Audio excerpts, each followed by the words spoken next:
Hello friends, Shanky kitchen में आपका स्वागत है। आज मैंने पोहे का नाश्ता बनाया है और पोहे को अलग अलग स्टेट में अलग अलग तरीके से बनाया जाता है और इस पोहे के नाश्ते को हमें बनाने में 5 मिनट ही लगते हैं। बहुत टेस्टी बनता है ये नाश्ता, आप एक बार ज़रूर ट्राई कीजिएगा। यदि आपको आज की मेरे पोहे की रेसिपी पसंद आई तो लाइक कीजिएगा, अपने फ्रेंड्स के साथ ज़्यादा से ज़्यादा शेयर कीजिएगा और मुझे कमेंट्स करके बताइएगा कि कैसी लगी आपको, और मेरे चैनल को सब्सक्राइब कीजिएगा। चलिए इस पोहे की रेसिपी को शुरू करते हैं। सबसे पहले मैंने 250 ग्राम पोहा लिया है। मैंने एक स्ट्रेनर लिया है, उसके अंदर हम पोहा डाल देते हैं। अभी हम पोहे को छान लेते हैं। यदि फ्रेंड्स इसके अंदर थोड़ा बहुत पोहे का चूरा होगा तो वो निकल जाएगा। अभी हम ऊपर से पानी डालेंगे और पोहे को अच्छे से धो लेंगे।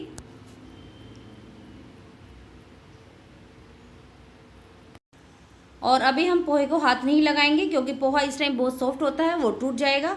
हम पोहे को ऐसे ही छोड़ देंगे। मैंने एक कढ़ाई ली है। कढ़ाई गर्म होने के बाद हम इसके अंदर 2 से 3 चम्मच तेल के डाल देंगे। तेल गर्म होने के बाद आधी छोटी चम्मच राई, आधी छोटी चम्मच हम इसमें जीरा डाल देंगे।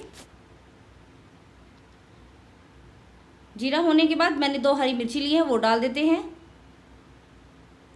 थोड़ा सा भून लेंगे। आधा कप मैंने मूंगफली के दाने लिए हैं और ये हमारी कच्ची मूंगफली है। मीडियम फ्लेम पर हम इन दानों को भून लेंगे।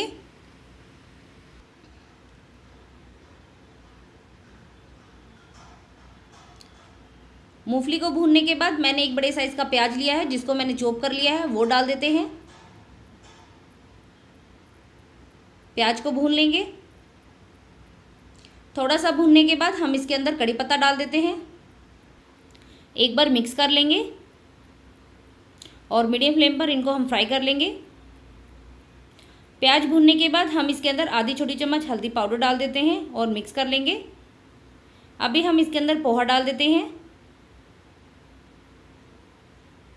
और फ्लेम को मैंने लो कर लिया है।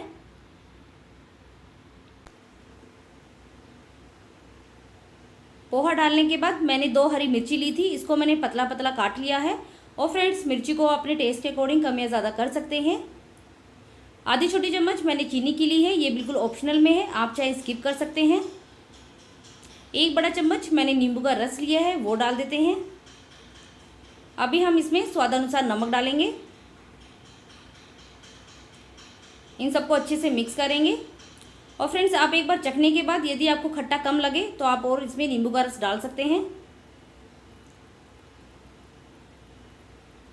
अच्छे से मिक्स होने के बाद हम इसके अंदर हरा धनिया डाल देते हैं।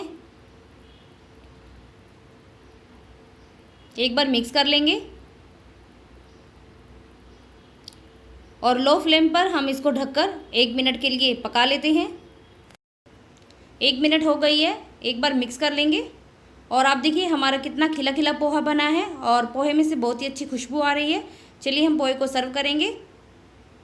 देखिए फ्रेंड्स मेरा पोहा एकदम रेडी है और आपने देखा ये कितनी जल्दी बनके तैयार हुआ है और बहुत टेस्टी बना है। ये पोहे की रेसिपी आप ज़रूर ट्राई कीजिएगा और मुझे कमेंट्स करके ज़रूर बताइएगा कि कैसी लगी आपको आज की रेसिपी मेरी। चलिए फ्रेंड्स मिलते हैं अगली रेसिपी के साथ। Bye bye.